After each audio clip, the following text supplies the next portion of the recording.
Do you need to get the COVID vaccine if you've already had COVID and recovered from it?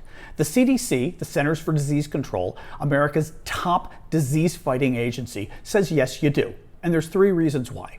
The first reason is that there's data showing that you have a stronger immune response, more antibodies developed from getting the vaccine versus just getting the disease. Dr. Fauci had cited several months ago some data showing that people who got both doses of the Pfizer or Moderna vaccine had up to 10 times the level of antibodies as somebody who simply caught COVID and recovered from it. And antibodies, of course, are key at fighting the infection. And in practice, we're seeing that that's actually what's happening.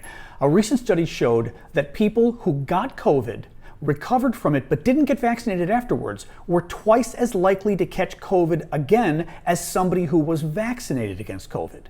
Now, the third reason it's a good idea to get the vaccine, even if you had COVID, is fighting off new variants.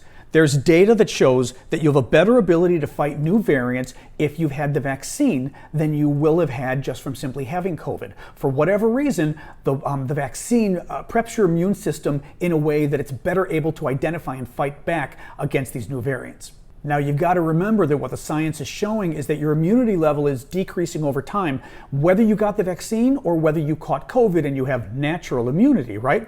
Part of the reason is because the large reason is because your antibodies are going down over time. Again, no matter how you got the antibodies, over time they go down. I'm going to talk about that in the next section. With Delta in particular, you need a particularly high level of antibodies to fight it. So it's an even bigger problem with Delta that your antibodies are going down over time. First, let's talk about the Pfizer vaccine. We know that with the Pfizer vaccine, the efficacy, the efficiency, the effectiveness of it drops over time at around the 6 to 8 month mark, right? It's significantly less than it was at the very beginning. What that means is people are more likely to get symptomatic illness, though mild illness, right? So far, people aren't more likely to get serious illness or hospitalizations or death unless they're seniors. With seniors, the data has shown that there is an increased risk over time as the vaccine effectiveness goes down. But guess what? The same thing happens with natural immunity. Your immunity goes down at around the 6 to 8 month mark, so you could be more or less in the same situation than you were with vaccines. So for natural immunity or vaccine immunity, it goes down after about 6 to 8 months, so you need a booster.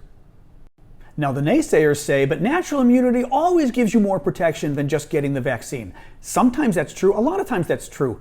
Not with some illnesses, not with HPV, not with tetanus, not with the pneumococcal vaccine that can help you stop getting pneumonia.